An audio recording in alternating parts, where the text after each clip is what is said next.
nervous, on the surface I look fine. My brain feels heavy, my traumatized mind. And I'm so tired, I can't feel my eyes. Whoa, whoa.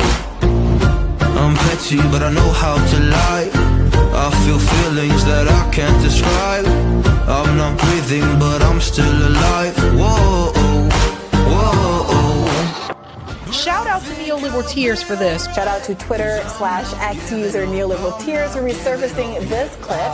Neoliberal Tears commented at the top of the show, "What happened to my music?" One of my favorite commenters. Yeah, big Somebody has so much affection for me. He's a bit of bias.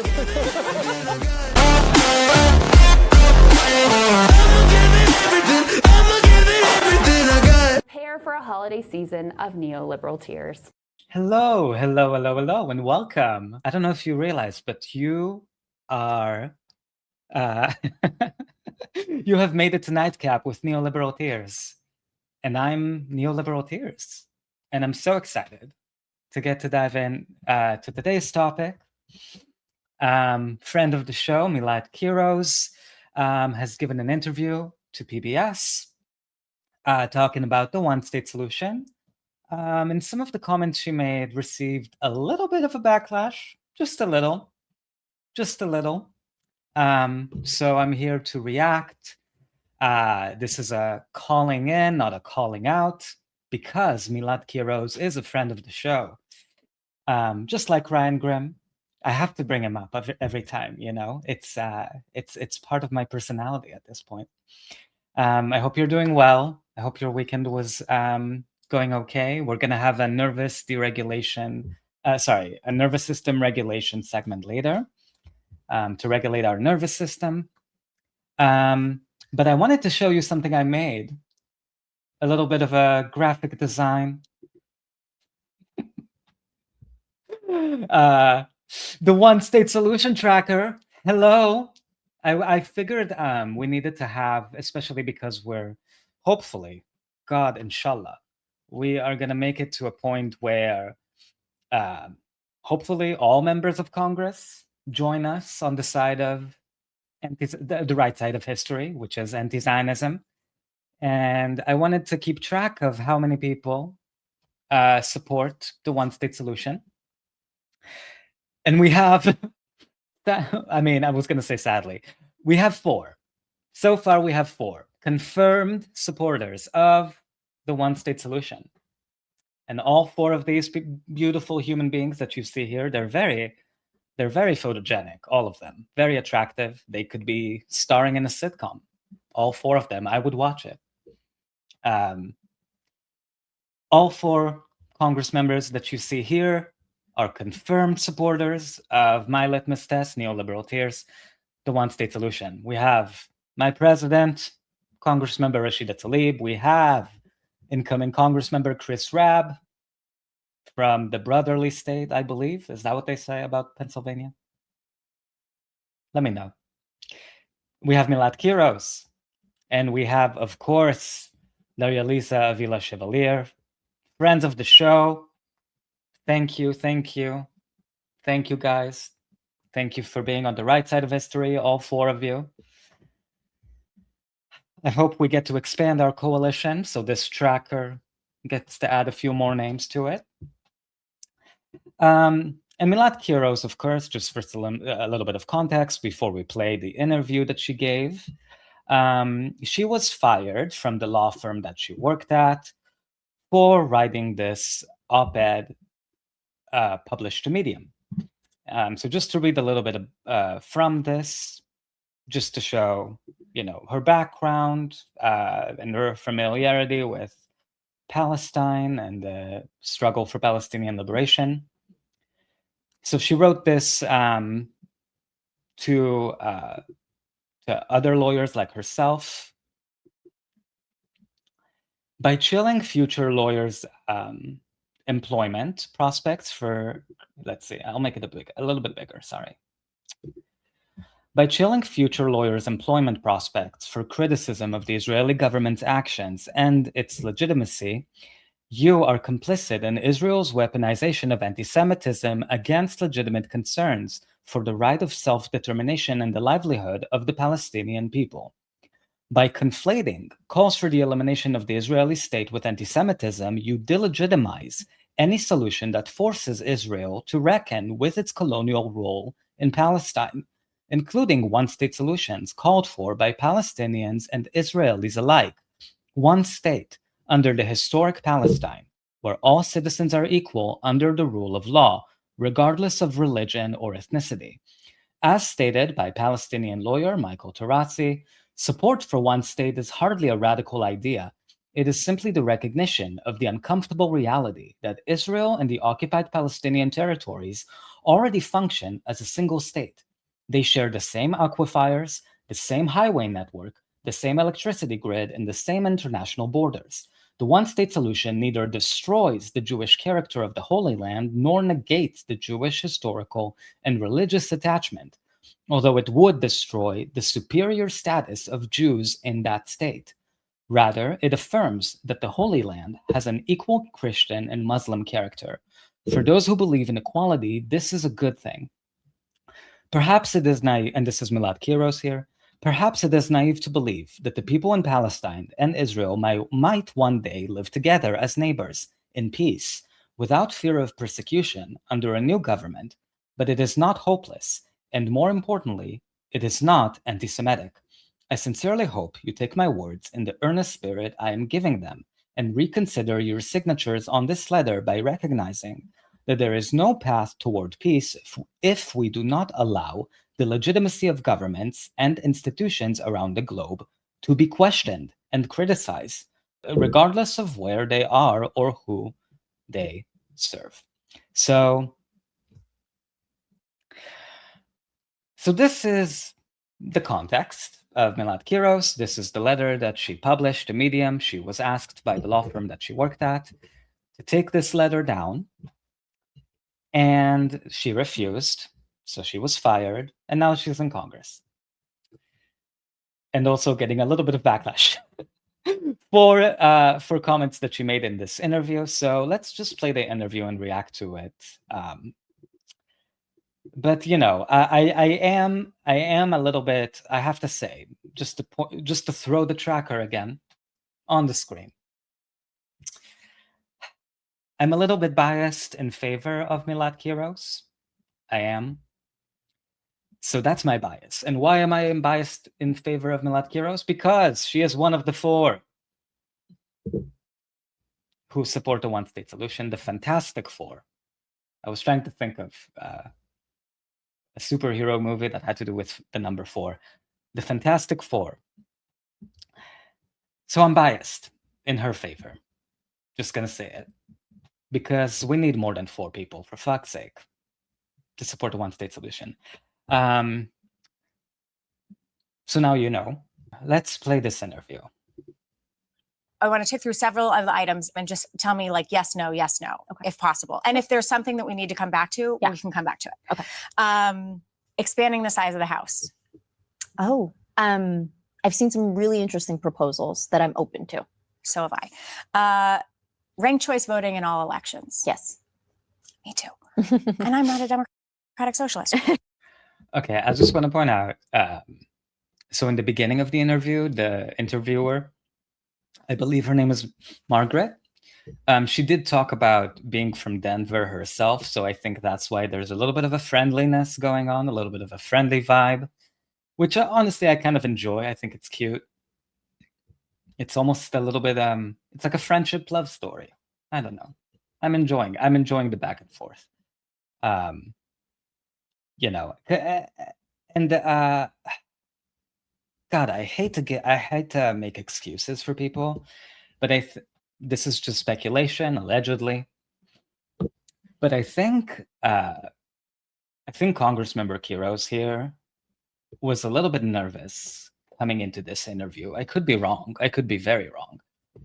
You know, but just based on, I think the way she answered the questions, like, you know, very carefully, very, you know, I think she wasn't coming into this interview wrong. Not trying to make excuses for her, but you know, I think because this is an interview on PBS, one of the bigger networks, giving her a platform. So throwing that out there, but you can see the interviewer is trying to at least make her feel a little bit more comfortable, adding little bits and pieces. So am I. So have I. It's cute. It's cute. Giving voting rights to non-citizens. I haven't seen a proposal that's convinced me. Okay. Statehood for DC. Yes. So are most Democrats. 32-hour work week. Yes. Defund the Department of War. Let's go back to With nuance. We'll go back. Let's go back to that. Let's go back to it. Why wouldn't you want to defund the Department of War? Oh my God, who is in favor of the military budget going up and up and up? Show me a working class person who wouldn't be in favor of reducing the military budget. I don't get it. Come on, girl. What are you trying to? Why? It's like it's bipartisan at this point that people are fed up with wars for oil.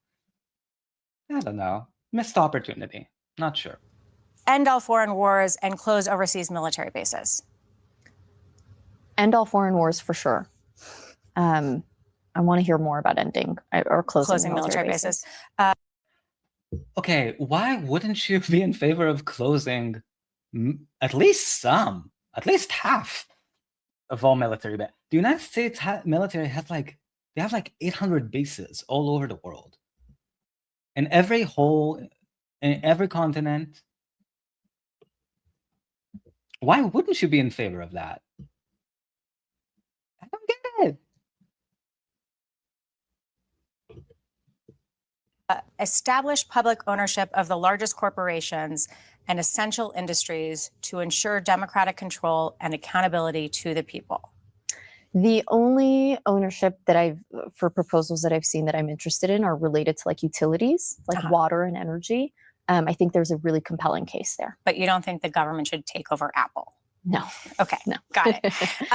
Recognize the rights of the Palestinian people, including the right of return, the right to resist military occupation, and the right of self-determination in a free Palestine with Jerusalem as the capital.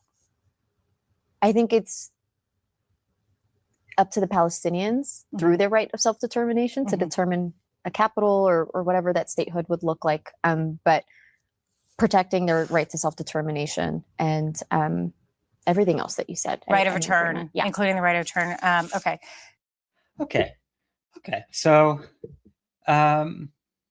she said yes to the right of return. That's the biggest, that's my biggest litmus test, I would say. Being in favor of the one-state solution, yes. Being in favor of the right of return, yes. All Palestinian refugees and their descendants and reparations. So she answered the question. She said yes to the right of return. Hello. So congratulations, Congressmember Kiros. You are staying on my tracker. The one-state tracker made by neoliberal tears. And no AI has been used. I'll show it again. I'm so proud of it. I'm so proud of it. Look at this. And no AI was used in the making of this. It's just my personal skills of graphic design, which you can tell are very sophisticated skills here. Of course, so no artificial intelligence was used, although to be fair, I, neoliberal tears, am an artificial intelligence, as I've established.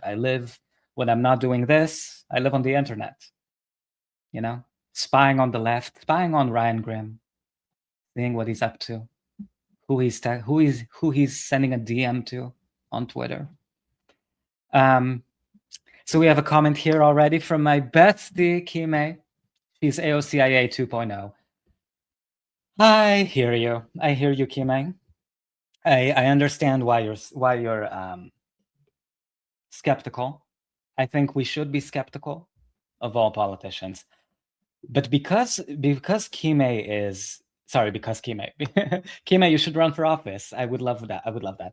But because Congressmember Kiros supports the one-state solution, I am biased. So I do not see her. I actually see her as a good faith actor right now. I could be wrong, and trust me, I've been wrong about people before. I could be wrong, but I really think AOC is like a particular type of craven narcissist. And I think Congressmember Kiros, maybe it's because Congressmember Kiros is also Gen Z. They're a much more honest generation. Not that I don't want to make generalizations. I have more faith in Congressmember Kiros because at the end of the day, she hasn't been in the House yet. She hasn't gone through the meat grinder. She might turn out to be, you know, a waste of space like AOC. I don't think we're there yet. My bias is speaking, I know. But I guess we'll find out. What I have learned to understand about your position about the Middle East is that you hope for an Israel and Palestine that can live in peace together. Your quote was, perhaps it is naive to believe that people in Palestine and Israel might one day live together as neighbors in peace without fear of persecution under a new government, but it is not hopeless. And most importantly, it is not anti-Semitic. I take you at your word that this does not come from a anti-Semitic place in your heart. Uh-oh. Uh-oh. You know what's coming next. Oh, God. There are many Jews who believe very strongly in a two-state solution. It is their view that the only way to reliably guarantee the security of the Jewish people after centuries of persecution that culminated in the Holocaust is to have a Jewish state. Why is that concern misplaced? Well, first and foremost, I would argue that I don't think anyone has actually presented a truly effective proposal for a two-state solution. For example, a two-state solution would have to resolve the fact that there are 750,000 illegal settlers in the West Bank from Israel. If we're being serious about a two-state solution, then that would mean expelling 750,000 people from the West Bank. I think a two-state solution also ignores the reality of how Israel was created as a state and robs the Palestinian people of their right to self-determination as well. And their right to return, right? Because what Congressmember Kiros here is referencing is that the state of Israel was created by killing and displacing and expelling 750,000 people from their homes at gunpoint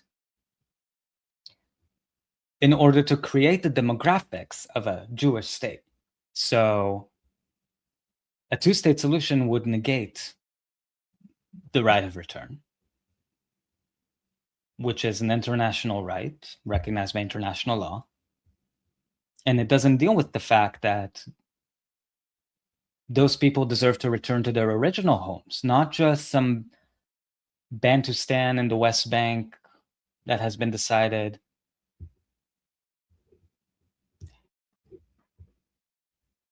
The end of demographic engineering can only come about with one equal state that doesn't privilege one's ethnicity or religion or Judaism as superior to all other religions. Seeking truth in canines. I think what Melat Kiros did is inherent with DSA politics. They're social democrats. Their tepid incrementalism keeps the door wide open for imperialism to never let go or come with a vengeance.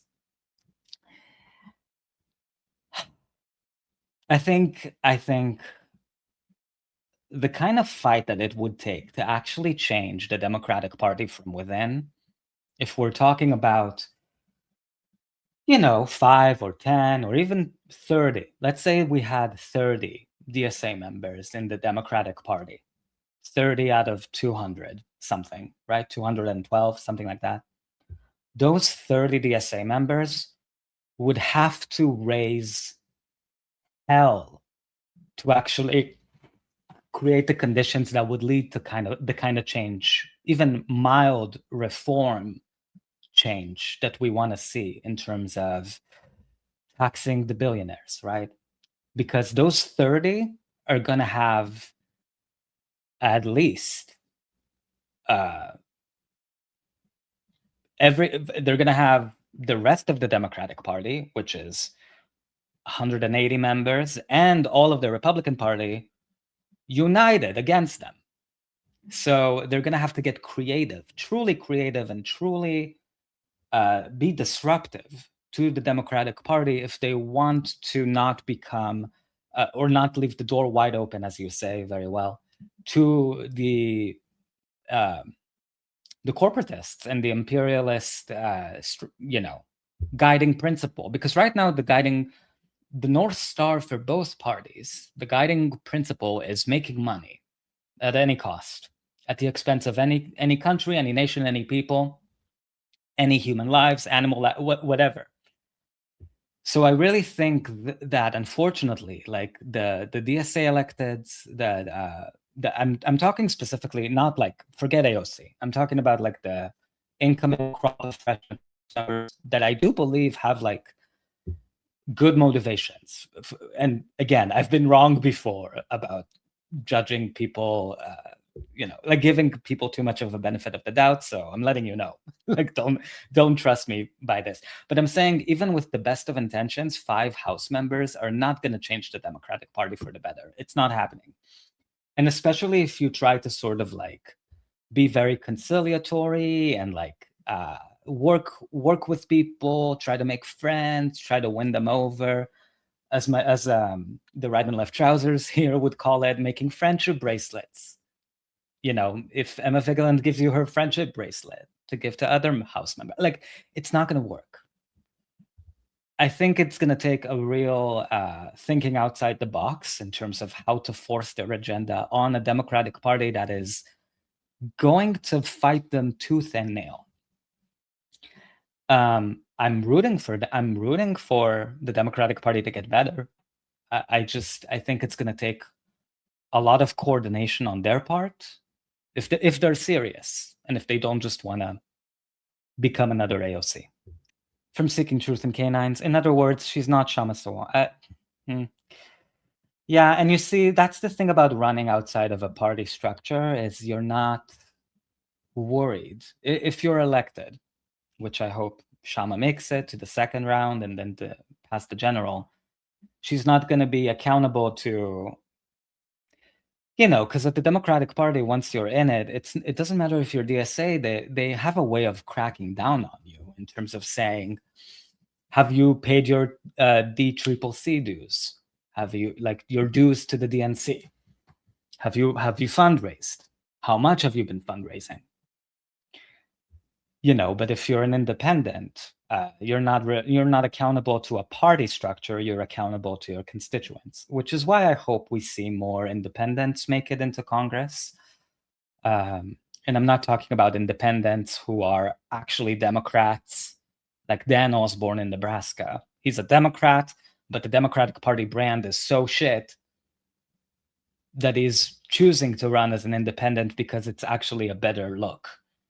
I hope we get true independence, because I think that's the kind of disruption that the duopoly would have to contend with and respond to, especially if we're going to get another house with tight margins.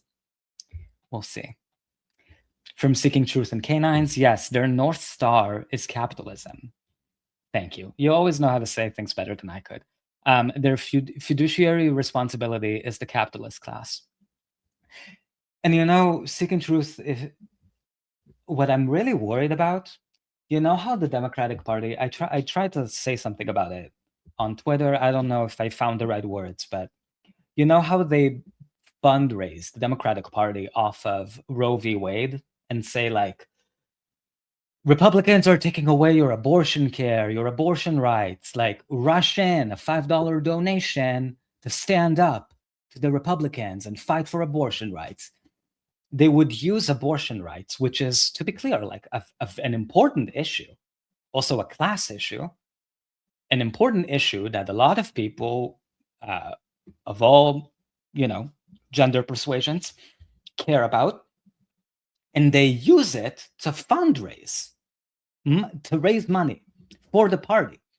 And then when they actually get majorities in the House, they don't codify Roe v. Wade. And some people say like, oh, they just want to fundraise off of it for fucking forever. It's a fundraising scam. And that's what I'm worried about, pro-Palestine sentiment becoming the new Roe v. Wade. I'm truly worried about that.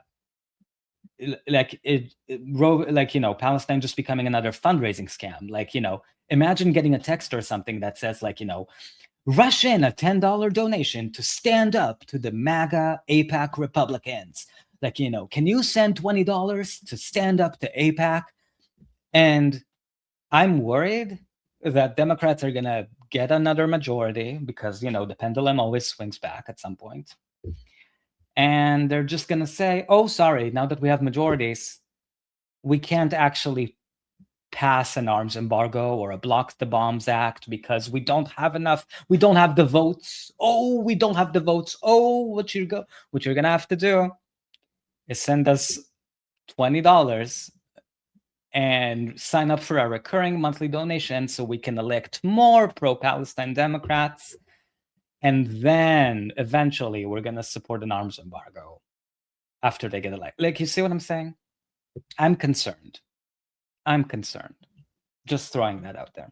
Tell me then, in the context of a one-state solution, what concrete institutions would protect Jews if they no longer control the government or the military? Now, when I heard this, I was fucking floored because we don't hear mainstream media ever talk about the one-state solution. They never bring it up, right? Or independent media, for the most part. So when I heard that, I was like, oh my God, she's actually presenting it. And then she's framing it in the most racist terms imaginable. But if Jews are not the majority, if Jewish people are not the majority, that means those Palestinians would have voting rights. And Palestinians are the majority. Oh no. As if Palestinians having the right to vote is a bad thing? Because Jewish people will be the minority? So it comes out of a racist assumption that Palestinians would automatically treat the Jewish population, the minority population, worse. And the end version is crazy because right now it's the Jewish population that's committing genocide against the Palestinian population. So, but to this interviewer, Maggie, sorry, I hope I got your name right. I really don't mean any disrespect. This was the exact same arguments that apartheid South Africa presented to say, well, but white people can't be the minority. If they give black people the right to vote, then the white people will be the minority. What happens? What happens if black people could vote? Oh no!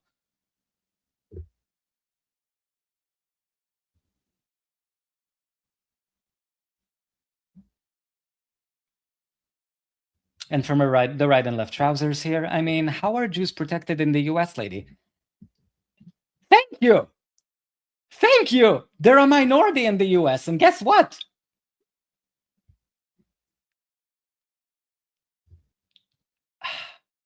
Like, I can't believe.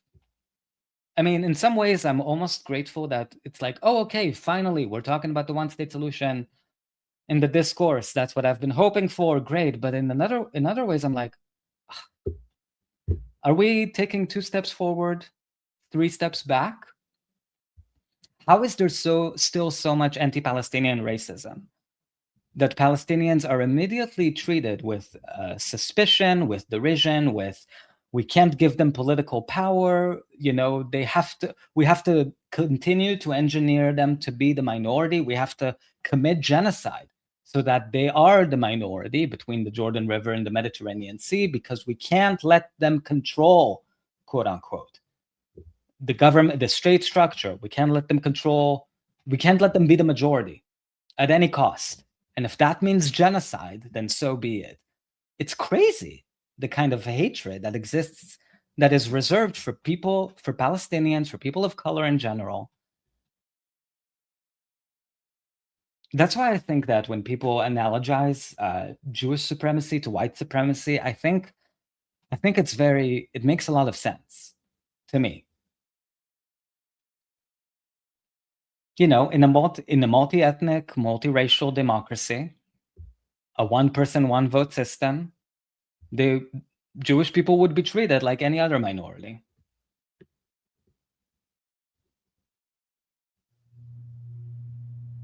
Yeah. Let's see how Melat Kiros handled this question. And Well, find themselves in a minority. It gets back to what does it mean to be a democracy? Because the debate here is the idea of a Jewish state that is a democracy. But I mean, the Israelis would argue, and I know you have. So I appreciate what she said here, Congressmember Kiros. She said, well, what does it mean? Okay, so Maggie, we're friends now. Maggie here was telling her, okay, but what if Jewish people are not the majority anymore and Palestinians are? What happens? What happens? And Melat Kiros said, well, what does it mean to be a democracy? It means everybody having equal rights, right? In the best of, I guess, in utopian terms, or if what we hope a democracy to be, right? Equal rights regardless of religion. So even if that means you're not a political majority anymore, democracy means equal rights for all people. That's why even John Kerry himself said that Israel could either be a Jewish or a democratic state. It cannot be both. Because to be a Jewish state would be to deny the non-Jewish majority population their rights, which is not a democracy. Now, to be clear, the United States has a history and a present of supporting all kinds of dictatorships,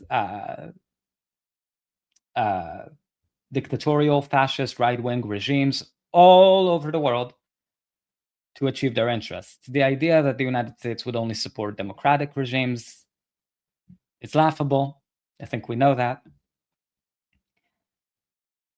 But at least from the perspective of how we think of democratic societies, Israel has never been democratic. You can't be democratic while denying millions of people the right to vote. That's not democracy. I've heard this, that there are Arabs, 1 million Arabs at least, living with full rights and freedoms. Palestinian citizens of Israel who survived the Nakba. In the state of Israel. I recognize that doesn't represent the West Bank or Gaza, but within Israel. So they would argue that they're a pluralistic country and actually a democracy. So I guess the question is, if it were to be one state with all of Palestine or all of the West Bank and Gaza, how does one guarantee the security of the Jews? That's part of what the Okay.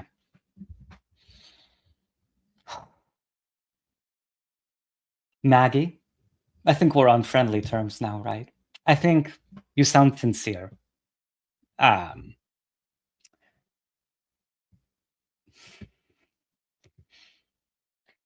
think it's worth interrogating maybe a little bit of your bias or racism.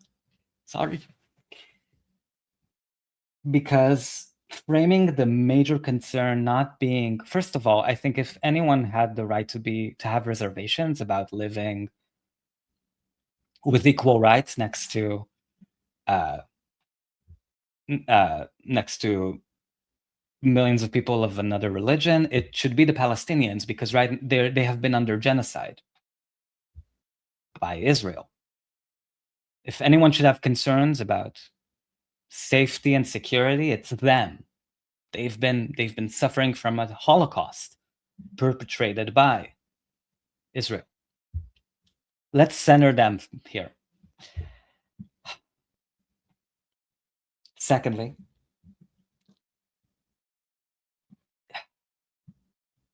I mean, you know what? I don't think I would do well in terms of giving anti-racist training and all that stuff.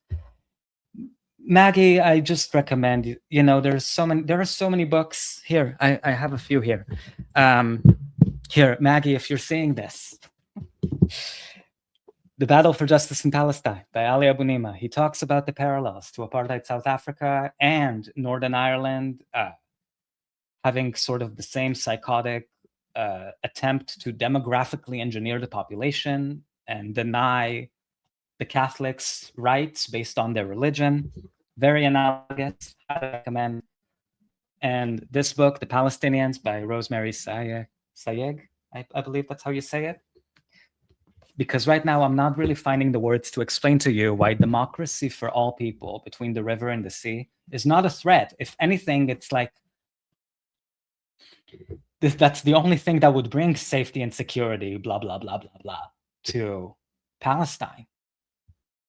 I don't know why equal rights, regardless of race, ethnicity, or religion, is treated as such a crazy Pollyanna view that all of us have to be on the defense about. From the right and left trousers, my bestie of the show. I kind of wish Melat could throw back, not by people who look like me, but by people who look like you, when the interviewer tossed out the centuries of oppression line. There, 100%, I did have that thought did kind of cross my mind in terms of, I mean, they're both very smart, capable women from Denver, but I think it's clear that they bring in a different background into this issue, at least. Hopefully, I mean, that I think there's an intrinsic solidarity that I think people of color feel with Palestine because they understand that struggle just on an intuitive level, and also the LGBTQ community, that at least from what I've seen, that there's an intrinsic solidarity, like a built-in solidarity, from both of these communities in favor of the Palestinian cause, because to some extent, both of these communities understand what it's like to be oppressed and discriminated against or treated as an other. The parallels are very clear to me, but I think maybe to straight white people, maybe that's not as intuitive. I'm not saying that they can't be excellent allies in all the right ways, but I think it takes a lot of life experience to really resonate with that struggle. So I do think they're coming at it from different backgrounds, for sure. From the right and left trousers, I'm not a fan of reaffirm horrid race categories, but in this interview, the Arya Ness was the one who brought it up. I think imagine 20 years from now, when Palestine is free from the river to the sea, and people look back at an interview like this, if they still have YouTube, which I hope we have, by then we would have evolved into a better platform, more equitable platform, perhaps. But imagine her kids, potentially, like the Arya Ness's kids, Maggie's. Maybe I shouldn't have said that we were friendly. Now I'm regretting it. Imagine her kids watching this interview back and being like, why would you defend a minority population's right to rule over the majority and deny them voting rights based on religion? That's just racist. It's not I don't know what other word to use. It's such a bad look. Because here Melat Kiros is saying, people should have democracy. Democracy means one person, one vote.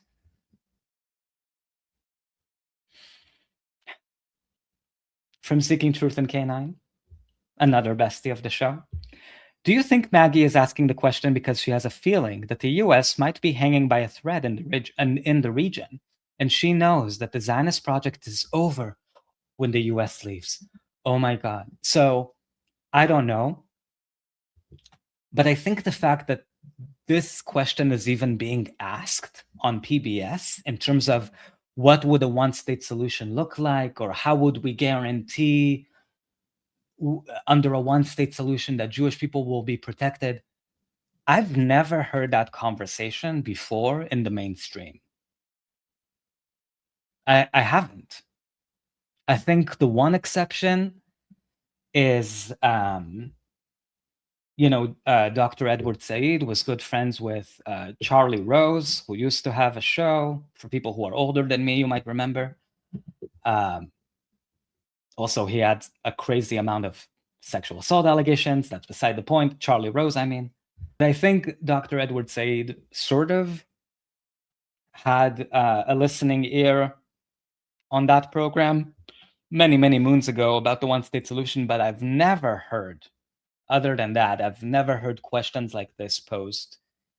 And it's not as much as I appreciate Congressmember Kiros, it's not so much a testament to her, I think, as much as a testament to the discourse potentially moving on this issue beyond just, oh, it's two groups of people, why can't they get along? It's a conflict over land. Oh, it's so hard, it's so complicated. I'm praying that we are finally moving into a phase where people are asking, why don't Palestinians have equal rights? Why aren't they allowed to return?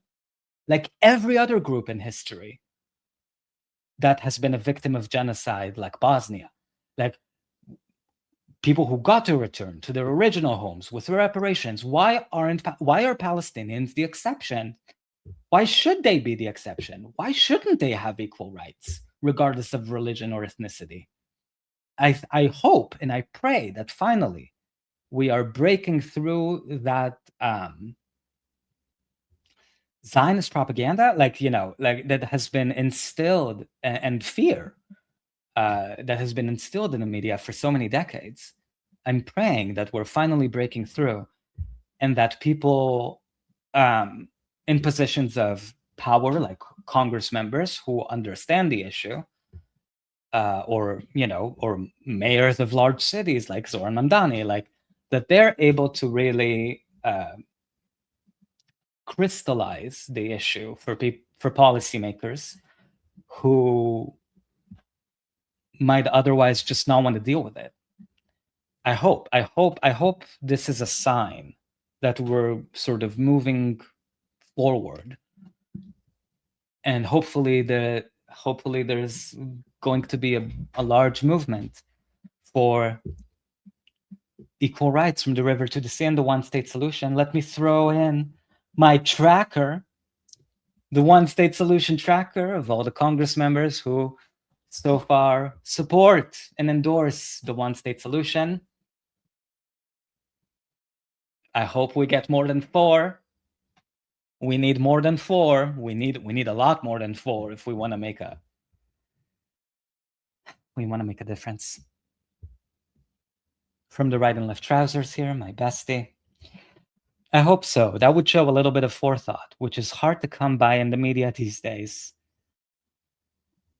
So hard. So hard. All right, let's see. Let's play a little bit more of this. Those deliberations would have to be, right? And I think that is a role that the United States has to play in, these peace talks where we talk about, I think we talk about this like it's a zero-sum game. Mm-hmm. Like we can't guarantee the right to return for Palestinians and the right to some kind of reparations as a result of this genocide that they're facing right now, while also securing, basic needs and protection for Jewish people in what would be this new form of government that should the Arab nations that are neighbors. So I appreciate I appreciate Melat Kiros. I told you I'm biased. Because she's one of the four, the Fantastic Four. But I'm glad she centered the right of return and say, it's not like if Palestinians got to return, then Jewish people would be unsafe. Like that's crazy. That's a racist framing. And but in her words, it's not a zero-sum game. I think that was a good counterpoint to Maggie from Seeking Truth in Canines. The breaking through. Sorry, I was making broken points puns in my head. The breaking through in the media would not have been possible without the bravery, sacrifice, with blood by the Palestinians. 1,000%. 1,000%. And I think I'm kind of, not to be a downer, but I'm kind of sort of wondering, like, I actually can't believe it's taken this long for us to get to this point. And I kind of sometimes wonder if it is already too late. Too late, I mean, too late for the people who died in the genocide. Who, I was listening when the genocide first started, and all of these videos were coming out of Gaza. I remember seeing one video in particular of a guy, just a 20-year-old, and his name was Yusuf. And he was talking about how his biggest dream as a person living in Gaza, Palestinian living in Gaza, is to see Jerusalem one day, because he heard so many stories about Jerusalem, and he said he wanted to see that more than he wanted to see Paris. And to me, just the idea that, like, the only reason why he couldn't visit Jerusalem was because of a psychotic apartheid state that treated him, because of who he was by ethnicity, as a demographic threat, that only because of who he was, he would never be allowed to go to Jerusalem. And he died in the genocide, never having been able to see this one city that he wanted to see so badly. And it just makes me crazy. It makes me feel crazy that the only reason why Palestinians are denied the right of return is because of their ethnicity and their religion. And people from all over the world who are Jewish get to make aliyah, or quote unquote return, to Israel, where a country they've never been to before, and they get to see Jerusalem. They get to live in Jerusalem. But someone like Yusuf, whose family was from the original Palestine before Israel was created, would never be like, it just makes you crazy to try to think of the right of return in those ways. I think about that all the time, and I think that's why I'm really against anyone who makes a kind of argument that Maggie is making here, which is, well, but if Palestinians return, then Jewish people won't be the majority. It's crazy to decide what is just and what is right, or to deny people the right to return to where they were expelled from, because you want to demographically engineer a quote-unquote Jewish majority. It's so crazy to me. Like, and I hope that we are making progress and breaking through that glass ceiling, shall we say. That was a Hillary reference. But I agree with you. The breaking through would not have been possible without everybody making sacrifices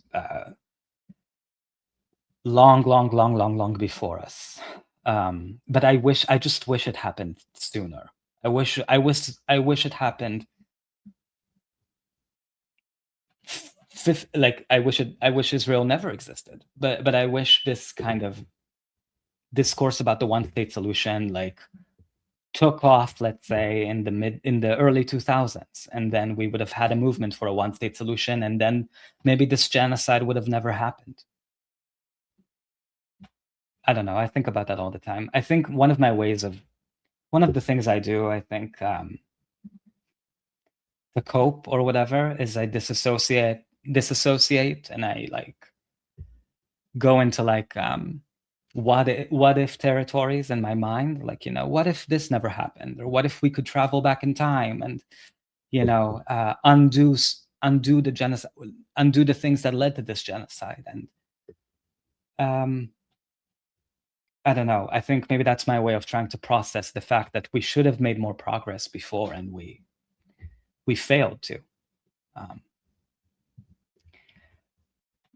From the right and left trousers, whenever I see a pack of expo markers at Walmart, I think of Rifat al-Horir.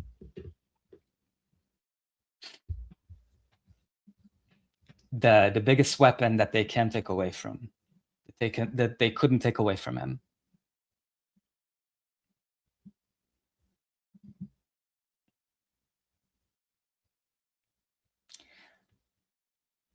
I think about him a lot too. I think a lot of people do. And what he would say, you know.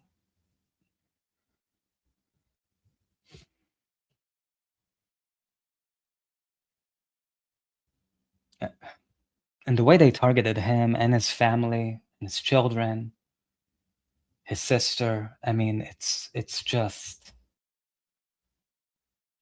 that kind of evil has no right to exist in the world. That we should try to build or want to live in. Yeah. Thank you for bringing him up.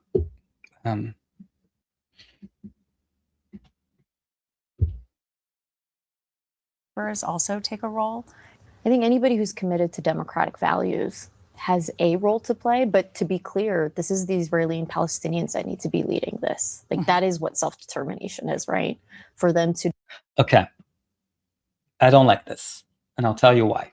I'll explain myself.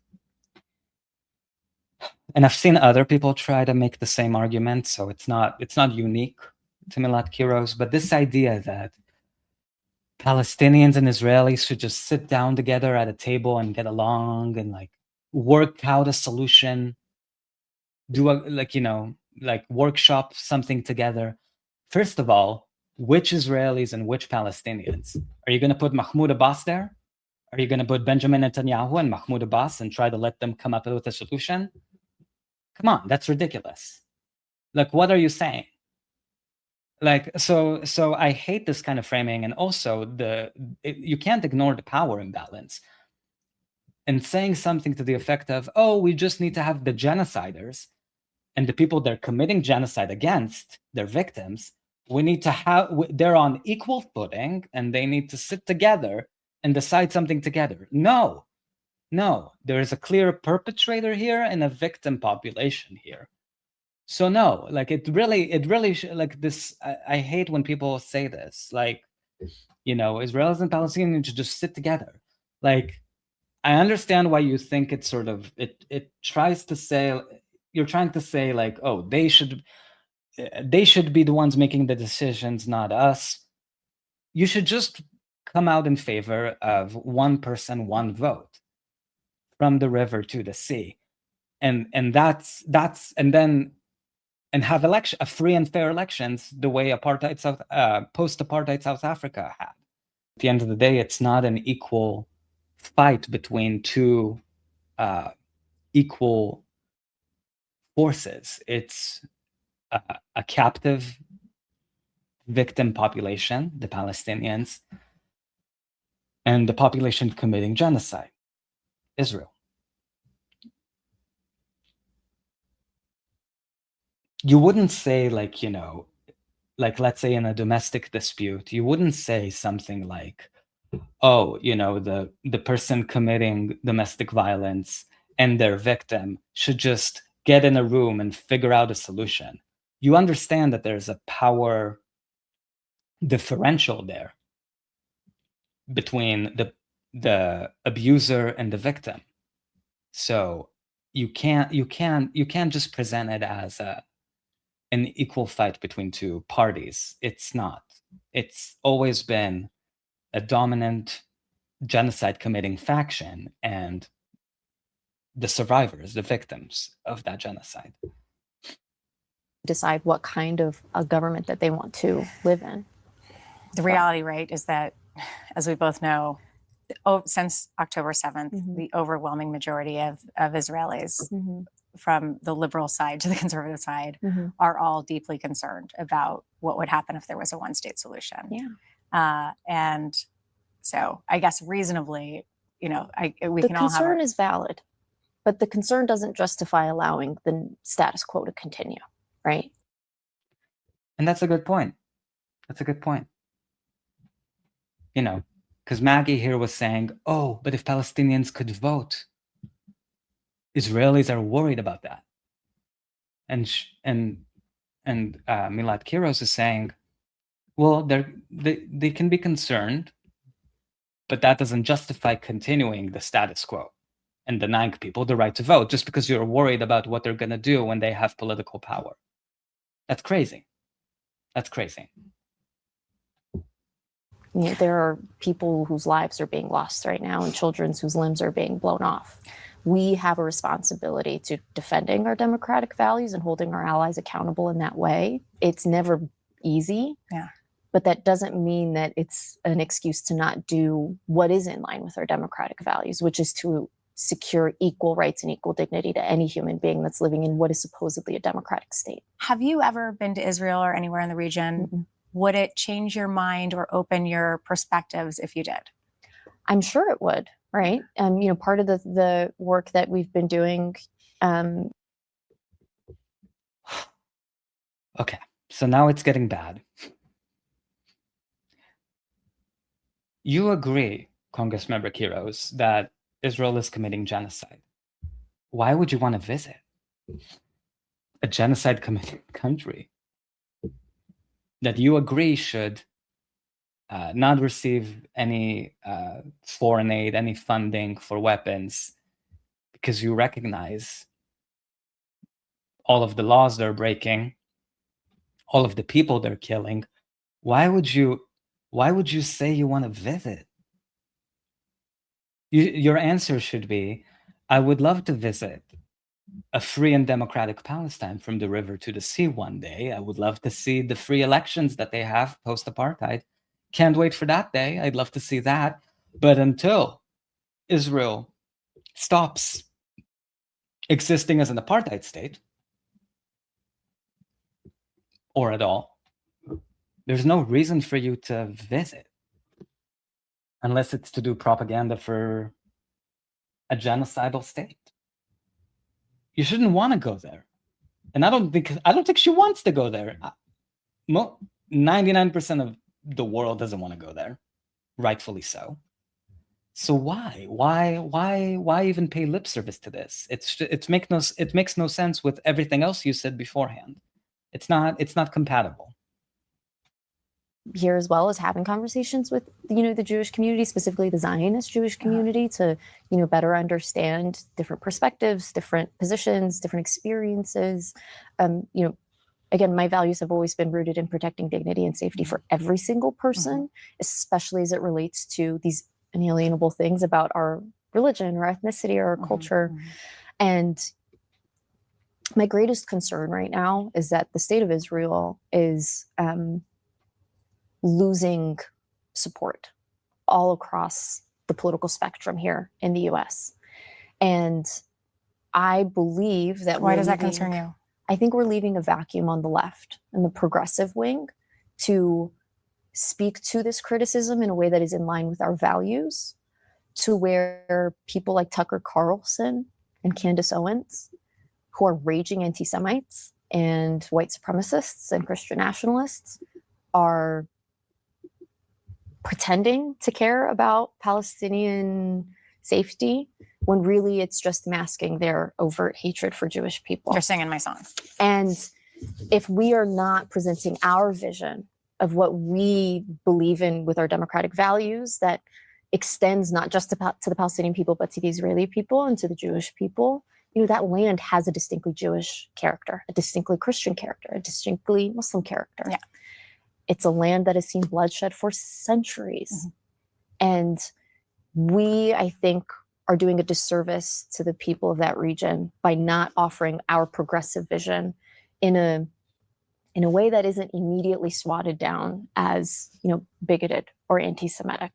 And that's going to require a lot of conversations, a lot of hard conversations. There will be things that we learn, there will be missteps and mistakes made. But as long as we're continuing that conversation, we are at the very least presenting an actual vision in line with our values that can combat and hopefully silence a lot of the anti-Semitism that's coming from the right, because we're leaving that vacuum wide open right now if we are afraid to have these conversations. One of the things you said come back to, the first thing you said come back to was defund the Pentagon. It is, I think, the most common sense position. At the very least, we need to properly audit the Department of Defense and then actually hold them accountable for either failing that audit or failing to actually be transparent about a lot of the money that's pouring into that agency right now. Okay. So part of the, and I think, so she had, in my opinion, allegedly, a little bit of a brain fart when she said something to the extent of, let me see. The exact sentence that she repeated was, "My greatest concern right now is that the state of Israel is losing support across the political spectrum." And that comment specific, I really didn't mean to pause her on that face. I really apologize, Congress member. And that drew backlash, right? I think for good reason. Because why would that be your greatest concern, that Israel is losing support? That's first of all, Israel should be losing support. Israel is committing genocide. What are you talking about? And the more support it loses, the more it makes the case for people like you who support the one-state solution. At least I believe so. I hope so. It should make your case stronger, because an apartheid state should lose all of the support in the world. Why is that a concern? I really think it's a brain fart on her part, because there's no way that that's actually her greatest concern. Like, as a person, there's no way that her greatest concern is that Israel is losing his support. I don't think Melat Kiros is sitting in bed, losing sleep because Israel is losing support. So I just think it doesn't make sense, especially with everything else she said. I think maybe Anthony Blinken I think maybe his greatest concern is that Israel is losing support. You know what I mean? But I don't think it's her greatest concern. Regardless, I don't want to sugarcoat it. It was just a stupid thing to say. That went against all of the other excellent points that she made beforehand. And unfortunately, or fortunately, this was the comment that drew, I think, the most attention out of the interview. Because why would you say you're concerned about Israel losing support? Like, it makes no sense if you're someone who followed Melat Kiros's background and listened to her previous interviews, even just this one. So it drew backlash. And I want to highlight some of it. This is from a brilliant writer based in DC, Sana Said. And she said, Melat Kiros lost her job because of pro-Palestine advocacy. She built her entire campaign around mobilizing on this issue. And now that she's won the Dem primary, my greatest concern right now is that the state of Israel is losing support across the political spectrum. Got backlash. The whole clip is gross. And it's always worse when you know they actually know better. Expect more of this from many or most of the progressives running with Palestine as a central or big issue as part of their platform if they win.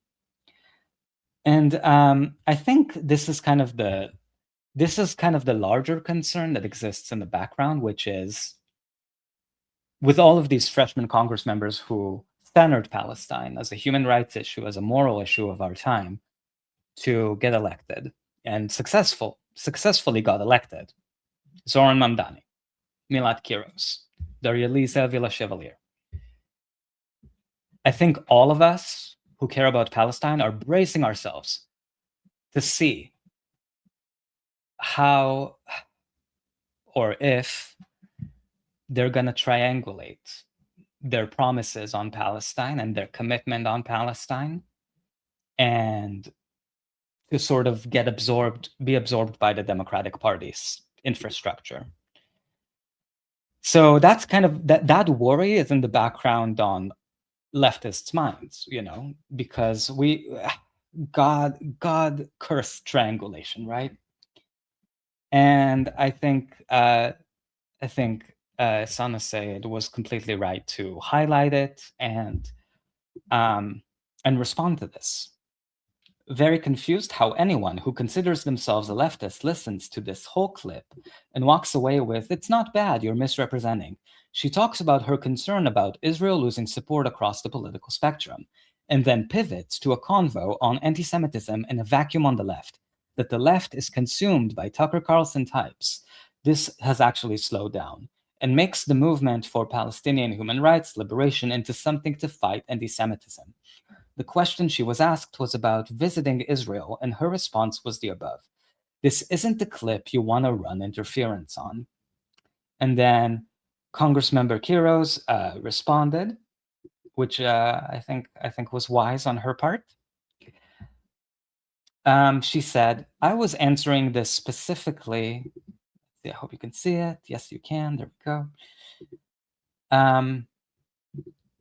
I was answering this specifically in relation to rising anti-Semitism, but I understand how it might have been heard differently.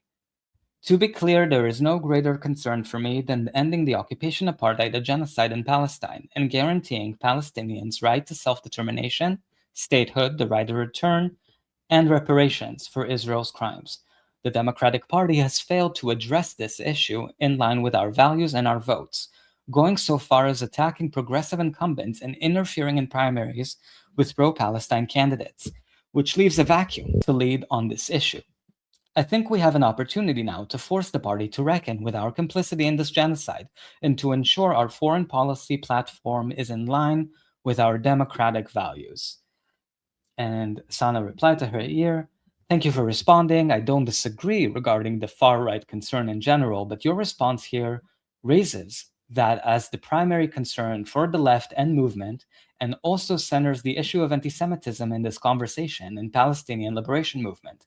It's important to push back against this framing that continues to treat anti-Semitism as a structural bigotry, needing primary attention, versus anti-Palestinian racism / Islamophobia, which are structural, underscoring an extermination campaign, and receive little to no rhetorical engagement.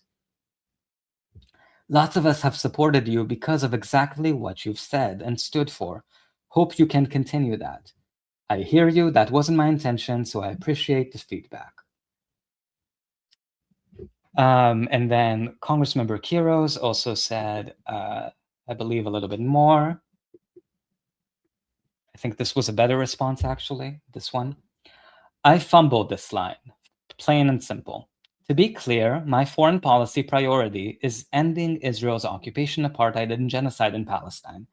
I also reject the notion that anti-Zionism is anti-Semitism. It's important that we distinguish the two in order to combat actual anti-Semitism. I have always been opposed to any form of ethno-supremacy, and I refuse to vote for any of our tax dollars going to any government that discriminates on that basis. I was being asked about rising anti-Semitism in this interview, and I was trying to say that my concern is while voters across the political spectrum wake up to Israel's atrocities and our government's complicity in it, the Democratic Party is failing to meet this moment. And when the party refuses to lead morally on this issue, they are letting anti-Semites on the right co-opt the movement for Palestinian liberation while giving fodder to AIPAC talking points. But Sana is right. A movement for liberation must center the Palestinians being oppressed, occupied, and systematically exterminated. And the Islamophobia and anti-Palestinian racism used to justify genocide is too often ignored. I think I agree with you, Kieme, 100%. Sana is fantastic. And completely, I think really, and this is again, I'm biased towards, I have rose-colored glasses when it comes to Melat Kiros because she is one of the Fantastic Four who support the one-state solution. But I agree with Sana that she fumbled. She did. She fumbled herself into a dangerous territory, which is to center anti-Semitism as in a discussion about Palestinian extermination and the fight for Palestinian liberation and why Palestinians deserve equal rights and the right to return. And they're a victim population that has been under genocide. So to not really to go from talking about that to talking about anti-Semitism on the right, it sort of, I think, creates this false sense that those two issues are in any way comparable. They're not. Palestinians are being genocided, killed, murdered. That is the issue. They are victims of a genocide. They are the captive, surviving population. Anti-Semitism is not in any way, it doesn't rise to that level. And I think Zionists particularly try to pretend like anti-Semitism is the only issue that matters, because Zionists have an agenda. And that agenda is to maintain a Jewish majority, quote unquote, apartheid state, and using anti-Semitism as their weapon of choice. So I just think, maybe it's because of my rose-colored glasses, but I genuinely think she didn't mean to fumble it like that. And again, saying the line of like, my greatest concern is Israel losing support, that's a crazy thing to say, especially when you're against genocide and you have built your campaign, your brand, your political brand around standing up for Palestinian liberation. I think it was just a fumble, like a brain fart. I could be wrong. I have been wrong about people before. I cannot stress this enough. From the right and left trousers, I think this kind of mealy-mouthed, consultant-brained kind of talk highlights Seeking Truth's comments about DSA versus Shama Sawan. 100%. I think this is exactly what consultant speak is. Like,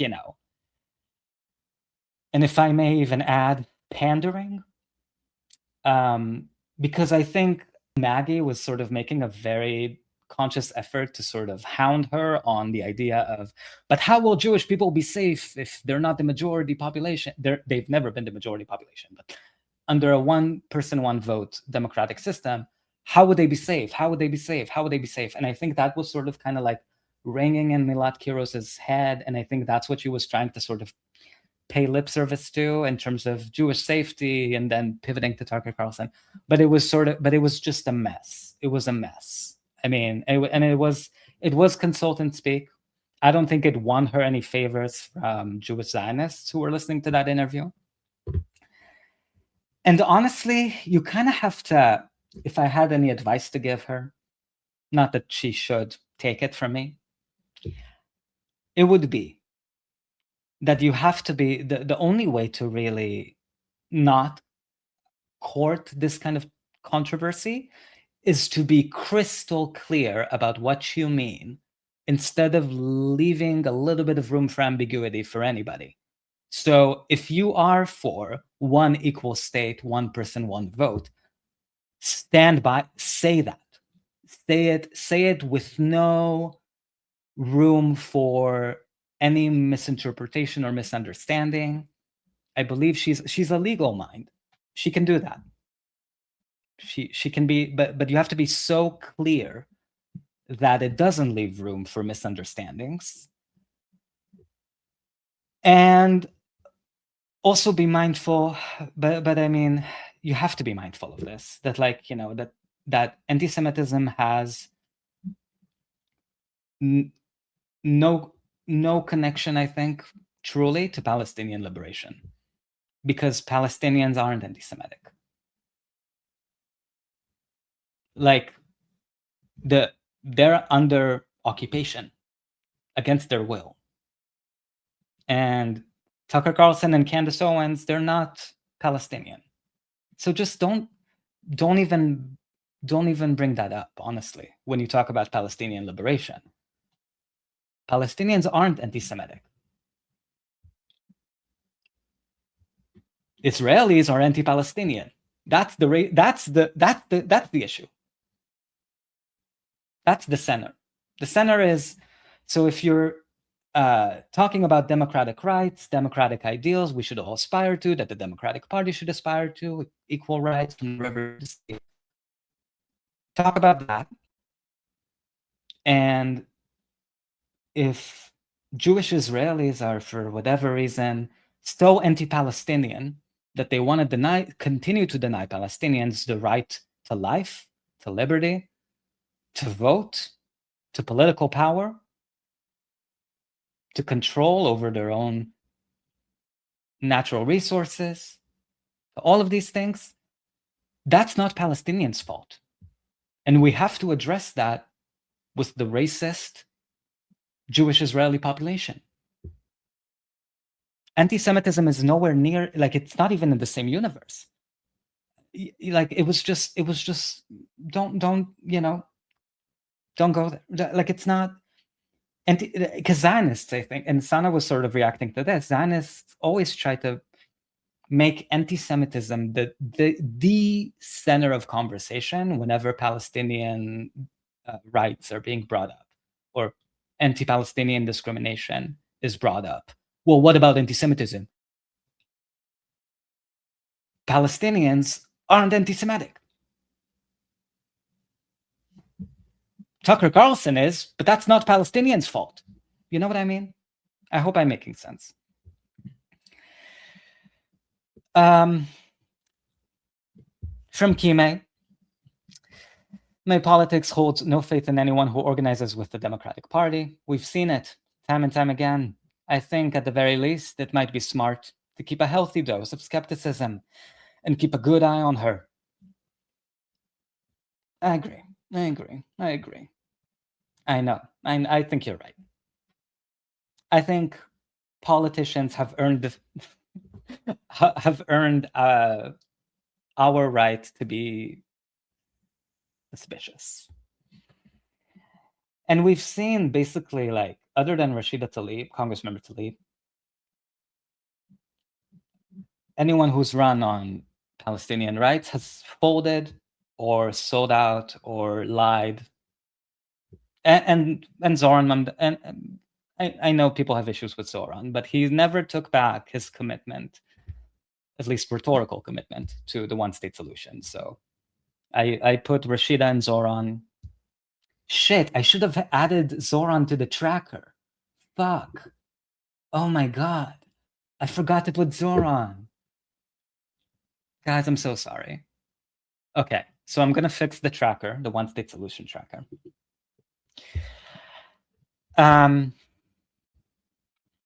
She hasn't won the general election race yet, from Kime, and she would have to really fumble the ball to lose it in the district she's running for, but at least AOC waited until she was officially in Congress before she folded. Yeah, that's also true. Those are two cold points in a row. The comparison to AOC made me wince. And yeah, her being a lawyer and getting rattled ain't a great look. I know. I'm just, you know what it is. You know what? As Tyra Banks would say, I'm rooting for you. I'm rooting for you, Melat Kiros. I'm rooting for you. I really hope she doesn't take away from that, because this backlash, again, warranted, but it sort of it got like 1 million views. I hope she doesn't come out of this, because AOC had a moment like this actually, where she like fumbled an answer on Palestine. I think Kime, you were referring to that, at least in the beginning, like, you know, when she was first elected. AOC had, maybe I'll see if we can find it, that clip where they asked her about Palestine, and AOC looked so scared, like a deer in the headlights. And I think it made her close off for years after the fact and sort of ignore Palestine as an issue. I think Melat Kiros, I hope that she doubles down on reading everything she can about Palestine, reading every book that there is. There's time, you know, before making it to Congress. You have some time, girl. You know, read a book. I recommend this, The Battle for Justice. It has everything you need, trust me, about the one-state solution, the analogies to apartheid South Africa, historical analogies to all of these things. Read it, and come out of it even stronger in your convictions and how to talk about this issue without being afraid. Practice, rehearse. Hopefully she doesn't have an ego like AOC, and she's able to come out of it stronger, better. Maybe, you know, talk to Rashida Tlaib, you know, talk to her, coordinate with her. Like, how can I talk about this issue in a way that, you know, in a way that really would resonate, and in a way that the Palestinian Liberation Movement is hoping to have it out there in terms of the discourse and communication style. Like, how should I talk about it? What should I avoid? What are the pitfalls? What should I be? What should I be? You know, you have to practice these things. I really believe, and you know, I want to believe. I want to believe that it was a fumble on her part, like she said. I'm hopelessly naive. Can you tell? Can you tell? But I agree with you guys that skepticism is warranted.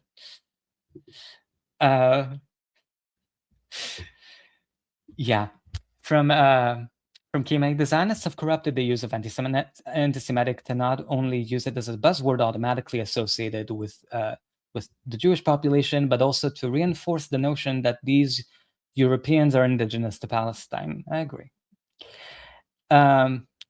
You take this and you learn from it. Learn something from this. I'm rooting for you.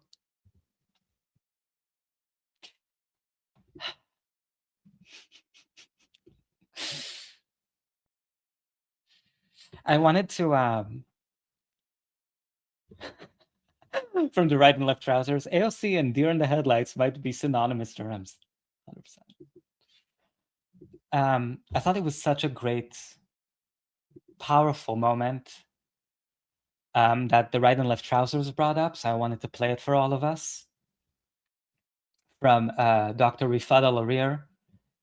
It's one of the last words he said before he was murdered, and how he was how his only form of fighting back, or his only real weapon of choice, I guess, was a pen, a marker.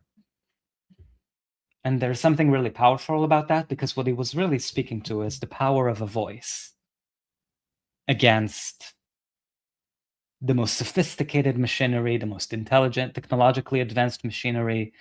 You might not have that kind of a weapon to fight with, but you have a pen, you have a marker. And how are you gonna use it? How are you gonna use your voice to fight back? So let's play a little bit of that. We know that it's very bleak, it's very dark. There's no way out. If there's no water, there is no way out of Gaza.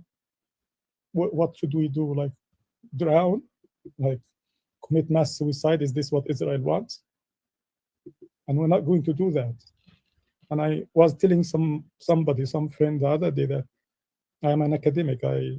Probably the toughest thing I have at home is an expo marker. But if the Israelis invade, if they target us, charge at us, open door to door to massacre us, I'm going to use that marker, throw it at the Israeli soldiers, even if that is the last thing that I would be able to do. And this is the feeling of everybody. We are helpless. We have nothing to lose.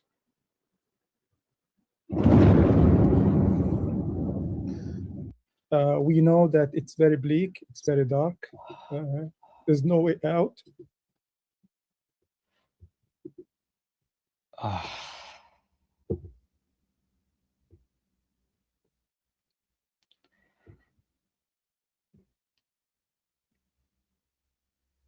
Thank you for reminding us of that moment, the right and left trousers.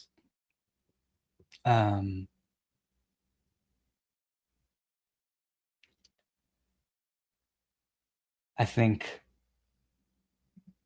it's so enraging to me that Dr. Al-Arir never got to return to where his family was expelled from. He never got to see, in his lifetime at least, Palestine being free from the river to the sea. He never got to see justice. He never got to see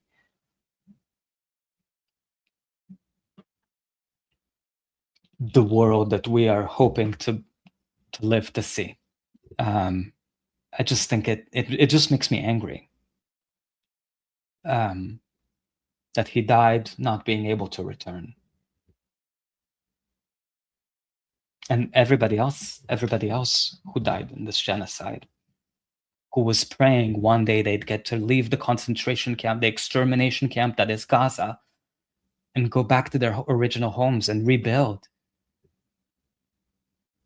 And build a new society that's not under siege, that doesn't, not having their fucking calories, everything that goes into the Gaza Strip, the extermination camp that is the Gaza Strip, like having their calories tracked,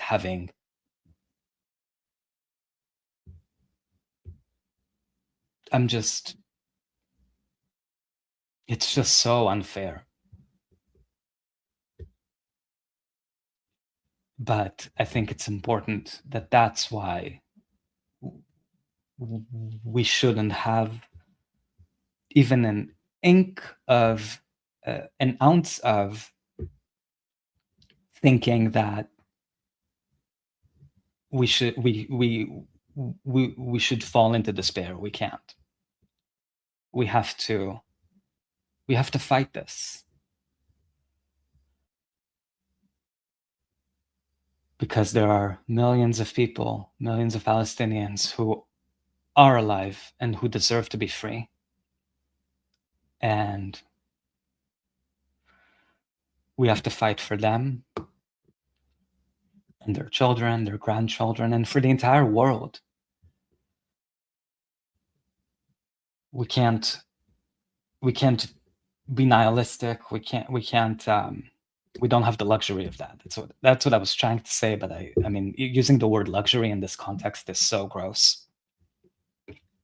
Like, I can't believe in some, I mean, I know that this is going to sound a little bit crazy, but like, I almost can't believe this genocide happened, even though I knew the things that Zionists were saying for decades, since the beginning, about demographic majority, Palestinians being a demographic threat. The former Zionist Prime Minister Golda Meir, she talked about how she couldn't sleep at night because the Palestinian birth rate was too high. It was keeping her up at night. Not enough Jewish babies. So I think in the back of my mind that a genocide was a logical endpoint and a possibility, but I never imagined that it would actually fucking happen. Like, this genocide is so much worse than the Nakba. And the Nakba was already like a historically horrifying event, like a Holocaust on its own. 750,000 people being killed and expelled. And then this genocide is on another level. I never thought. Yeah.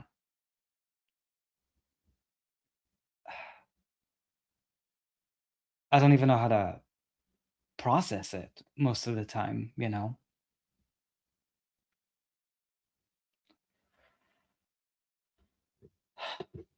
From the right and left trousers, VIP bestie of the show. Thank you for playing that clip. It's hard to watch now, but watching it made a little bit of the cynicism and jadedness that has set in me over the last few years peel away a little bit. I'm glad to hear it. You know, I like to think that death is not. That the people who we care about, who have passed, are still with us in some shape or form. I don't know. It might just be a coping mechanism. But if that's true, then that means that on some level, we will all get to see a free Palestine from the river to the sea. And I really hope that's true. I want to believe that's true. From the right and left trousers, I really thought the turn would have come in late 2023 and early 2024. The fact that it's still carrying on has expanded to the West Bank and Lebanon and has drawn in a crazy war on Iran is beyond belief. I completely agree. I would have never imagined it even. Like, if you told me in 2022 that this could happen, that all of like everything you just said, like the war on Iran, the war on Lebanon, nonstop, to this day, millions of people getting displaced from southern Lebanon, I wouldn't have believed it, because how could it be possible? I'm still not sure how it was possible. Like, anyway. Israel understands that it's now or never, as it were. They know they are within inches of the settler project meeting its demise. And like a cornered snake, the closer it is to death, the harder its fight. I completely agree. You know, and this is what I meant when I said that genocide was always the logical endpoint of the Zionist project.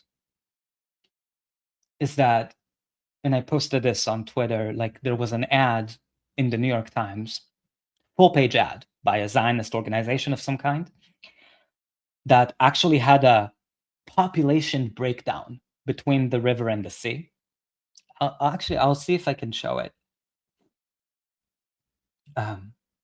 Rest in power, Dr. Alarir. Thank you for everything. Everything you've done. I hope you're with us. I hope you get to see it with us, the liberation of Palestine. But yeah, let me show you what I mean when I say that this was kind of percolating. The possibility of genocide was always hanging in the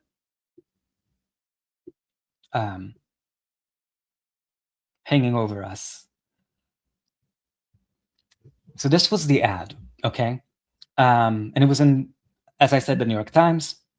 The title is Separation, and it's from, sorry, I keep jumping, I apologize. This is from 2016. Separation between Israelis and Palestinians is essential. Here's why. Population breakdown from the Mediterranean Sea to the Jordan River.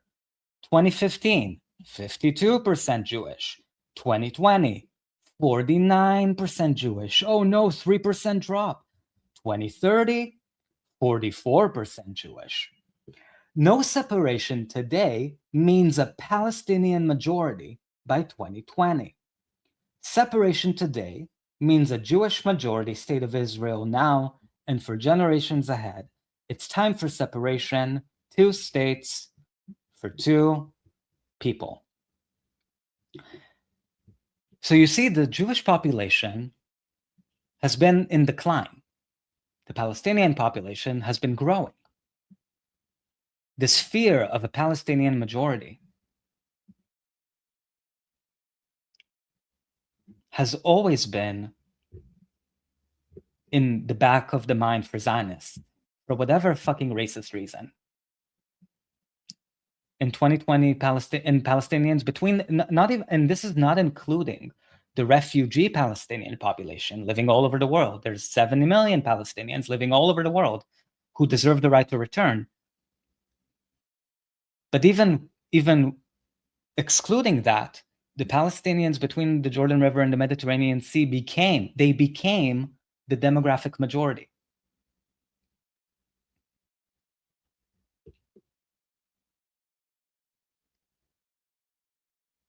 So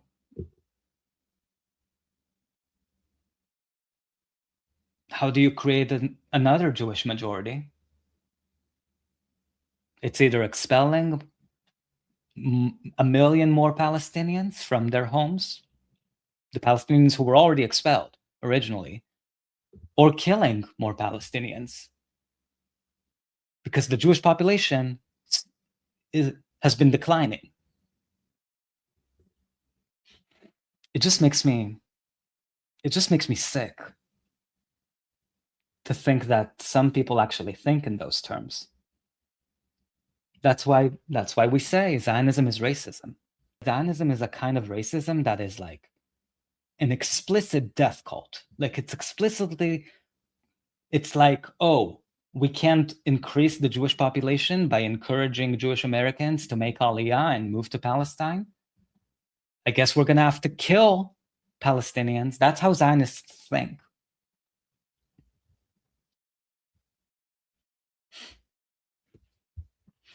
From the right and left trousers. Oh, sorry. Sorry.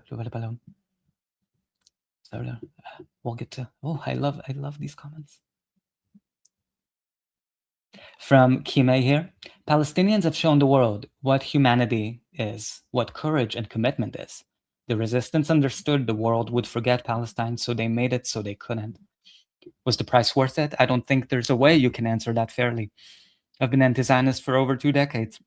Same. And even I couldn't fathom the depravity to which they would resort. From the right and left trousers, I don't think even the resistance leaders envisioned the extent of the depravity. I agree. To be honest, I don't believe the vast majority of Israelis did either. I think they just followed through on executing the logic of Zionism, shooting first and thinking and processing emotions later, and in their minds, ideally, never. I agree.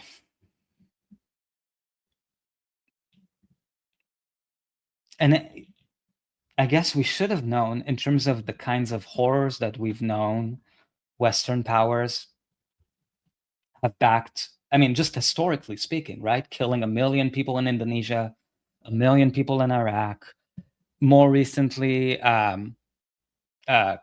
cooing the elected leader of Libya for reasons leading to the death and slave markets and all that stuff. We knew that, that the West never really cared about human rights and democracy and all that stuff, and that death is kind of just a tool for imperialism to force its economic agenda down everybody's throats, and that the brutality, like we should have known. But I think maybe this is not, maybe it's just because Iraq was evil, right? Like the invasion of Iraq. But I think because social media just wasn't a thing back then, maybe it was like the powers that be were able to sort of exploit the media apparatus, the media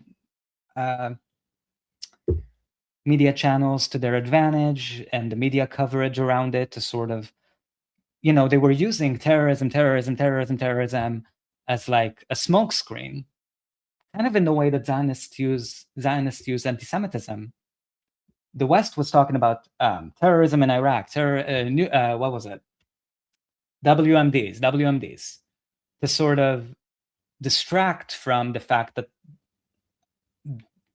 that the West had an economic agenda, that they wanted to privatize Iraq's resources, dismantle the central planning economy of Iraq, sell it off for parts to corporations, have all of these oil companies moving in, which they did.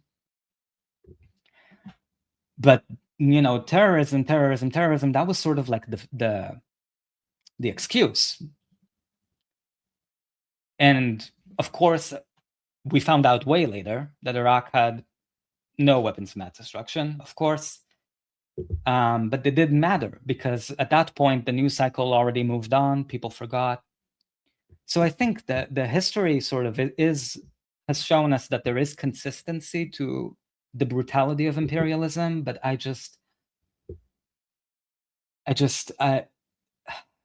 the way this genocide,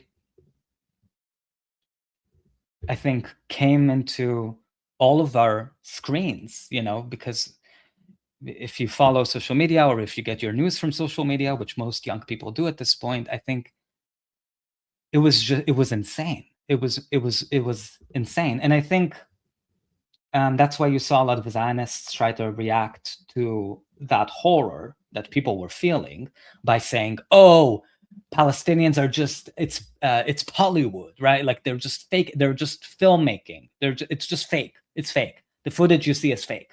It's fake footage. And anyone with a brain could tell you, no, it's not fucking fake footage. They're not fucking directing people. They don't have, you think they don't have money they don't have food being allowed to come in through the borders. You think they have film camera lights, ring lights to direct? That talking point did not land with anybody that wasn't already a racist Zionist. From the right and left trousers, they have to resort to murder, rape, torture, and lesser forms of dehumanizing themselves and others precisely so that they don't think about what they have wrought. And I did see that apparently a lot of soldiers of the Zionist entity, like the Zionist Offensive Forces, there's been an increase in suicide rates. Not shedding any tears, neoliberal tears. But I think it does sort of, I agree with you.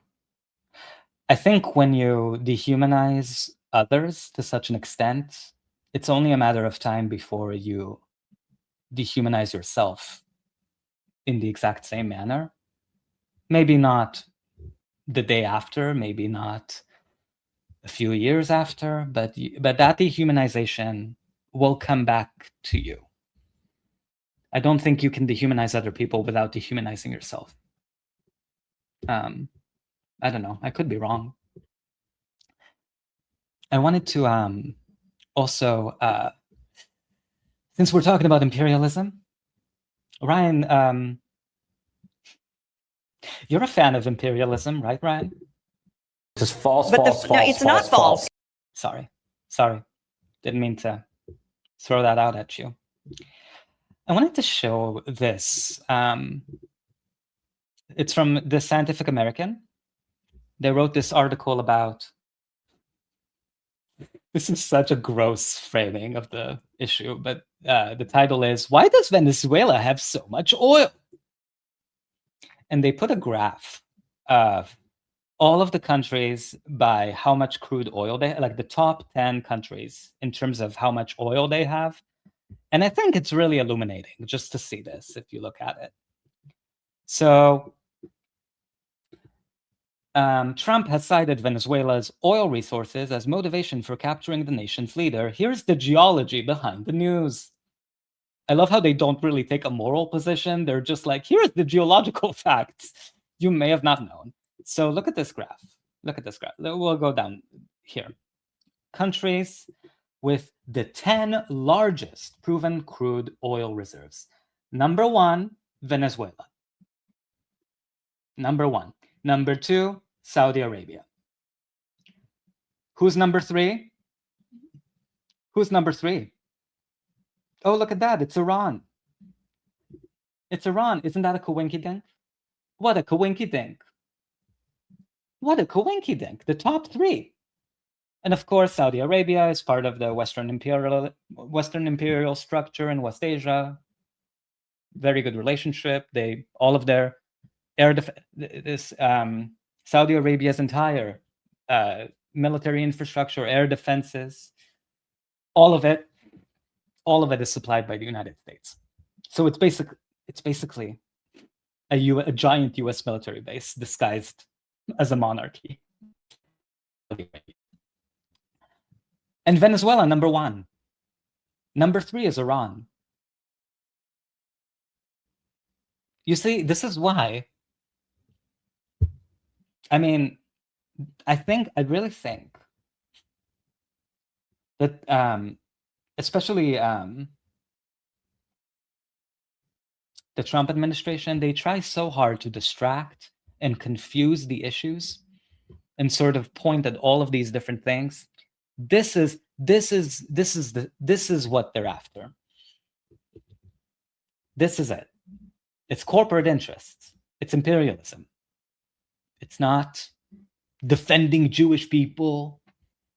It's not anything they say.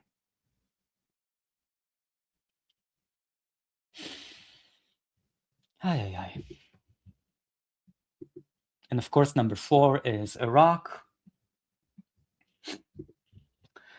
Number 5 is the UAE, also under Western control, Kuwait, Russia, Libya, US, and Nigeria. That's the top 10. So you see how Venezuela, why it would be priority number 1? Because if Venezuela, they're as far as I understand, their oil is kind of like more difficult to refine. That's why it hasn't been their infrastructure hasn't been developed to a very advanced degree in terms of refining the oil and shipping it. That might change in the future.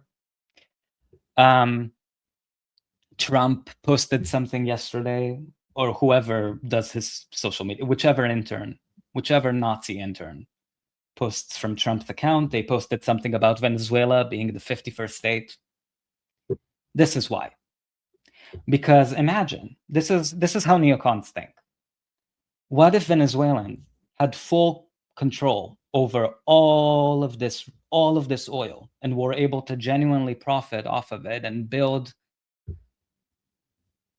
a politically resilient, sovereign, independent force in Latin America with all of that oil, selling all of that oil? China is a huge consumer of oil. Venezuela would have been super rich. They would have really been able to sort of challenge the United States if their president wasn't kidnapped and brought to the United States. You see what I mean? It's power. Oil is power.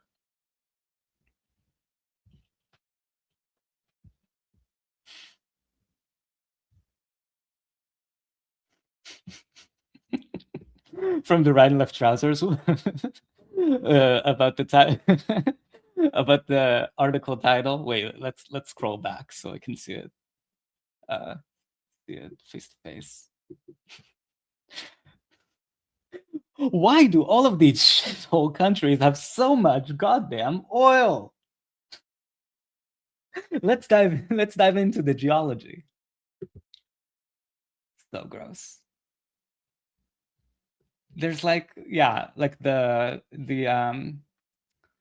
American supremacy blind spot is definitely all over this article, because they don't even make I won't say more.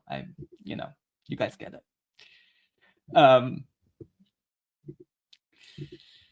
I also thought, so this is the last clip I had to share. thank you for bearing with me. Oh my God, I'm so grateful you guys stayed with me through so much of this. Thank you. Thank you. But I wanted to share this clip. So this is from friend of the show, Professor Adam Hania. He wrote a book I mentioned before called Oil Capitalism and the making of the world market. And he talks about the connection between oil, imperialism, capitalism, all of the things we love. And he talked about why, especially the Middle East, has been such a priority for Western policymakers to invade and occupy and create all of these genocides and endless wars that we're seeing. So I thought I would play a little bit of that. He's really brilliant. The Middle East has long been a central component of the global economy. It holds, as everyone is aware, the most important supplies of oil, and control of these oil supplies has been central to the way that the US, Britain, and other Western powers have managed to maintain a dominance globally. It's for this reason that the United States, Britain, and other powers have spent so much time supporting dictators and oppressive regimes across the Middle East as a whole. Okay, we've seen this. There's a long history of this support of people such as Mubarak and Ben Ali in Tunisia, in Egypt and Tunisia. The support of the repressive regimes in the Gulf states. It's the reasons, a very important part of the reasons for the invasions of Iraq and Afghanistan. The attempts by the Western regimes to turn back the uprisings that we've seen since the beginning of the year in the Arab world in North Africa. And of course, things like the continued saber rattling, as Moshe mentioned, against countries like Iran as well. But even, as very important to understand as part of this, is that Israel is a very important part of this system of control that Western states have established in the Middle East over the last few decades. And I think this point gets lost a lot in our discussion of Palestine and of the Middle East more generally. But it's impossible to separate the dispossession and the repression, the ethnic cleansing that earlier speakers have spoken about of Palestinians from this question of how the Middle East is so central to Western powers on a global level. Yeah, so I think this was a really thoughtful and kind of a terrifying point that he made, that Palestine is seen as an existential threat to that oil economy, that capitalist hegemony in Western Asia, because, you know, I've made this point before, but, you know, imagine when Palestine has equal rights for everybody, one person, one vote from the river to the sea. You can see how people in Egypt would also look at that, the neighboring Palestine, and say, hey, our neighbors, people in Palestine, have a one person, one vote democracy system. One person, one vote. Why shouldn't we have that? And you can see the Jordanian population also saying, the Saudi Arabian population, the population in Qatar being like, if Palestine can have a democracy, why can't we? And that's kind of a threat broadly, because there's nothing the United States hates more than a positive example, like a leading by example. That's why they hate Cuba so much. Even though it's a tiny, tiny island, they can't let it function as an example of a successful socialist country, because what about the domino effect? What if other countries would follow suit? So Palestine is sort of the linchpin to keeping the capitalist superstructure in place, allegedly, just my opinion. I thought about reaching out to Professor Hania, even though I'm a nobody, and sort of see if he would like to join us. Do you guys think you would like that? Or are there any guests you would like me to invite? Let me know. I'll wait for your comments. Yeah, I'll wait for your comments to see if you have any suggestions for me of people I should talk to, or a conversation, people who you think we could have an interesting conversation with that has to do with the 160. Oh my God, Ryan, would you like to come on the stream and join us for this for a thoughtful discussion about AOC? Oh, It's just false, but false, no, false, it's not false. Okay, you could just say no. You don't have to be rude about it.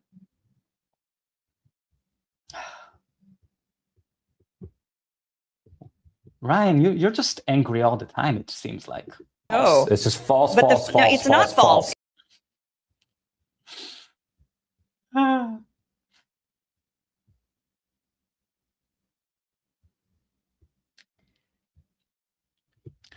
I did promise we would have a nervous system regulation segment, and I'm a man of my word. So here's a video I found that is so freaking cute. Prepare yourselves. It's one of the cutest things I've ever seen.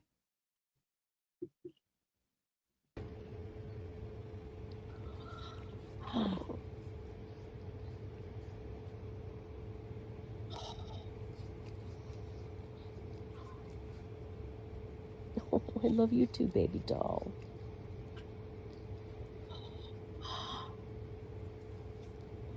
Look at her eyes. Look at her eyes.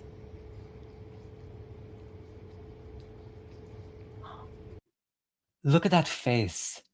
Look at that face. Oh, cutie pie.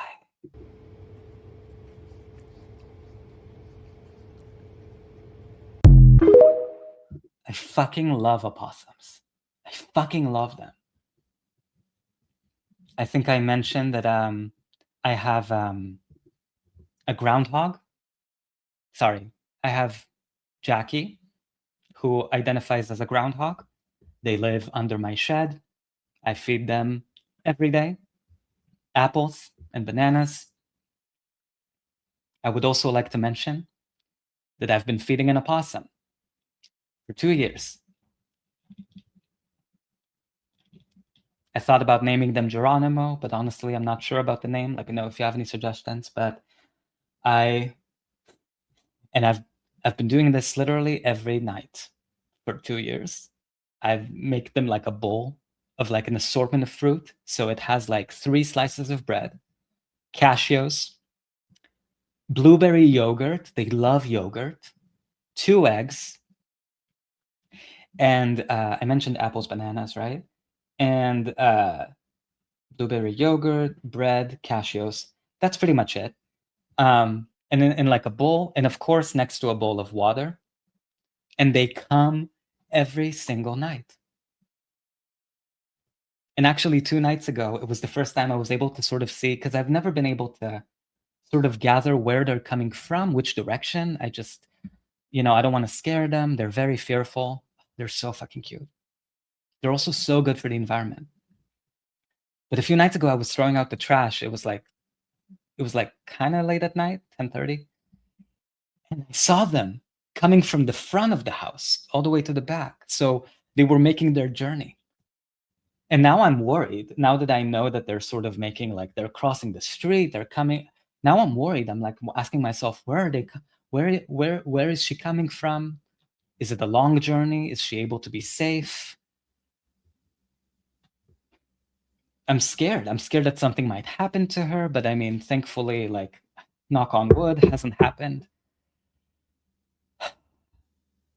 I just want to. I know it's it's not legal to keep opossums. So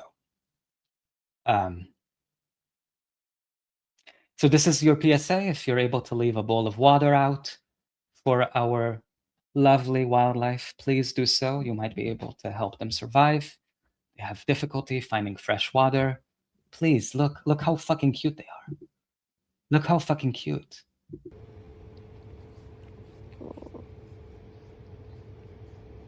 Oh.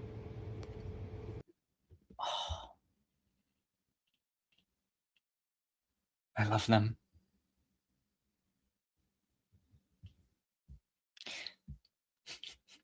Kime here.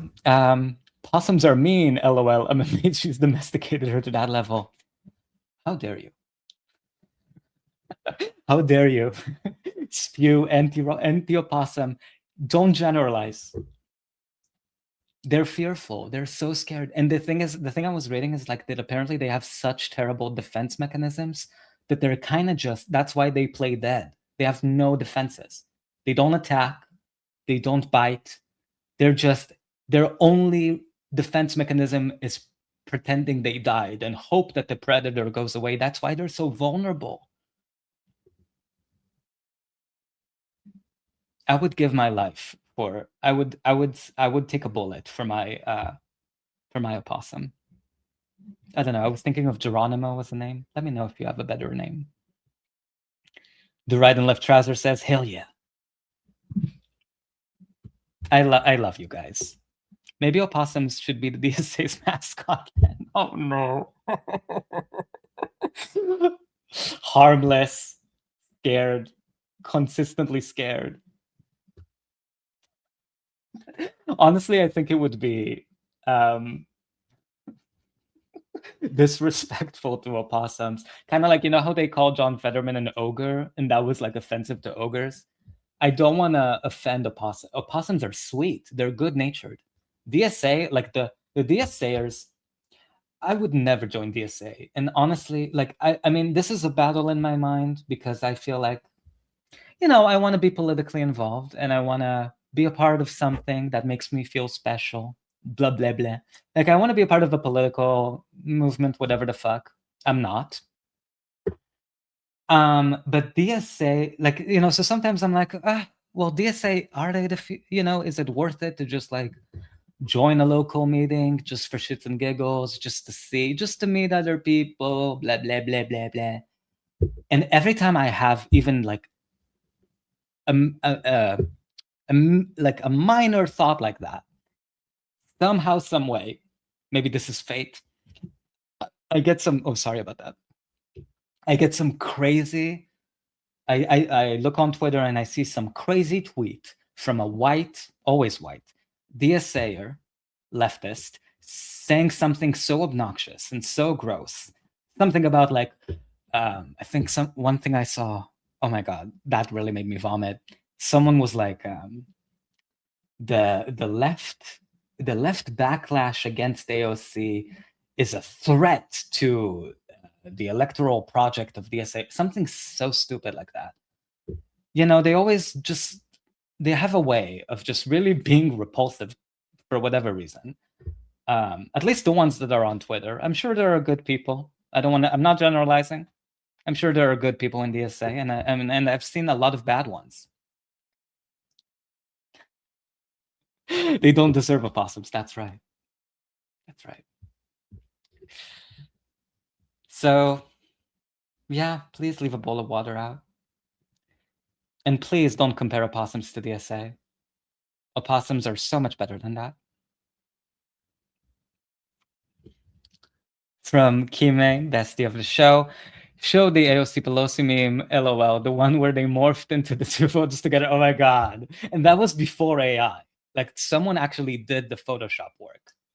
And it's so fucking funny. I can show that. I can show that. I can happily show that.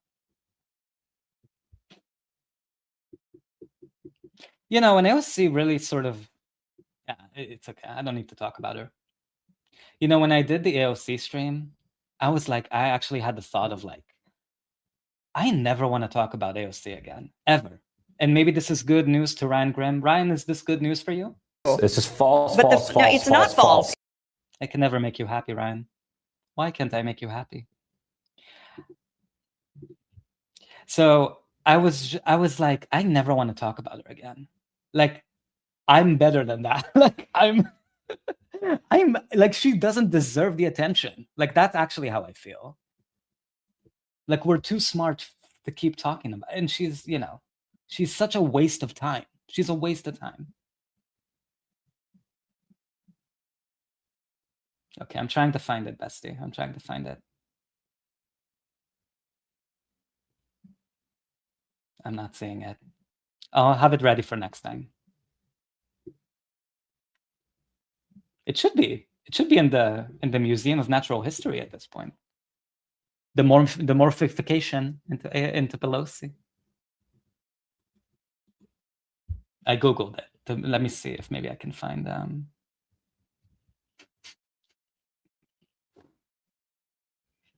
What's funny is like this is basically that picture is so funny that I actually think AOC can never have like a short haircut without people making that comparison in the future. She has to stick to long hair forever.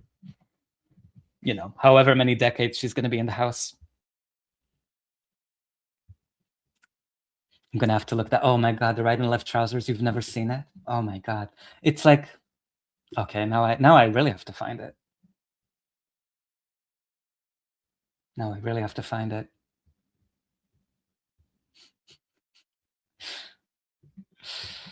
Where are you? Where are you, AOC Pelosi? I'll have it for next time. But guys, thank you. I love you. From the bottom of my heart, thank you for sticking with me. I'll see you tomorrow. I'm going to try to do this every night. You know, if you're bored and you're looking for something to listen to, hopefully I pass the time. And as always, I know you're with me on this. Free Palestine, from the river to the sea.